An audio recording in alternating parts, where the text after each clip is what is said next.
नमस्कार, मैं नीतीश शर्मा और आप देख रहे हैं पंजाब केसरी टीवी। लोकसभा चुनाव 2024 के परिणाम के बाद लोकसभा में 10 वर्षों बाद कोई विपक्ष का नेता बना है। जो ऐसी स्थिति है जहां पिछले 2 चुनाव से बहुमत में रह रही बीजेपी इस बार बहुमत से पिछड़ गई।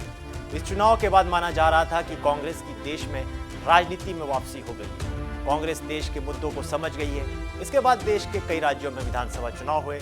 इन चुनाव में कांग्रेस पूरी तरह से पिछड़ गई। लोकसभा में अपने पिछले चुनावों से बेहतर प्रदर्शन करने वाली कांग्रेस फिर से बैकफुट पर आ गई। अब कांग्रेस की राजनीति और इंडी गठबंधन के नेतृत्व पर सवाल खड़े हो गए। गठबंधन के सदस्यों की आवाजें खुलकर सामने आ रही है। देश के दूसरे सबसे बड़े राजनीतिक दल में एक बार फिर नेतृत्व परिवर्तन की बात शुरू हो गई है। दरअसल देश की दूसरी सबसे बड़ी पार्टी कांग्रेस है। कांग्रेस की उपस्थिति लगभग पूरे देश में है। कांग्रेस सत्ता में वापसी के लिए भले ही संघर्ष कर रही हो, लेकिन देश की राजनीति में आज भी कांग्रेस की जगह लेने वाला दूसरा कोई दल नहीं है। लेकिन हाल ही में हुए विधानसभा चुनाव को देखा जाए तो कांग्रेस की स्थिति देश भर में कमजोर हुई है। कांग्रेस लगातार देश में पिछड़ रही है।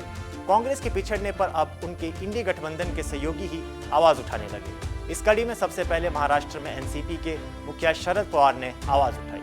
शरद पवार ने इंडिया के नेतृत्व के लिए ममता बनर्जी को एक बेहतर नेता बताया।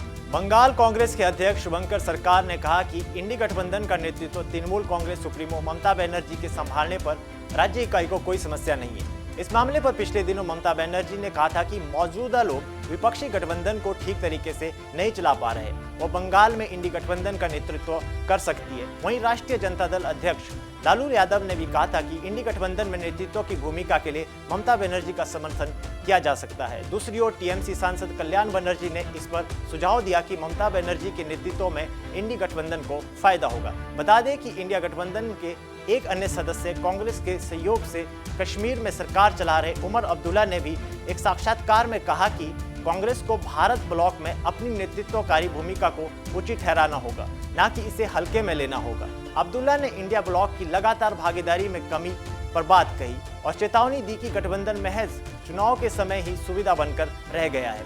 वहीं अगर बात करें इंडिया गठबंधन की तो यह गठबंधन साल 2023 में अस्तित्व में आया था। इससे पहले कांग्रेस सहयोगी गठबंधन को यूपीए कहा जाता था। इस गठबंधन को बनाने के पीछे का लक्ष्य सत्तारूढ़ बीजेपी को सत्ता से बाहर करना था। 2024 के लोकसभा चुनाव में इस गठबंधन ने बीजेपी के 400 पार के नारे को संविधान बदलने का नारा बता दिया। यह गठबंधन देश भर में दलितों को इस बात का विश्वास दिलाने में कामयाब रहा कि अगर बीजेपी 400 सीटों पर जीत हासिल करती है तो संविधान को बदल कर रख देगी, जिस कारण बीजेपी के पाले से दलित वोट बैंक का एक बड़ा हिस्सा खिसक गया। बीजेपी इस चुनाव में 240 सीटों पर सिमट गई। इसके बाद से इस गठबंधन ने लोकसभा में आजमाए हुए मुद्दे संविधान को अपने एजेंडा का हिस्सा बना दिया।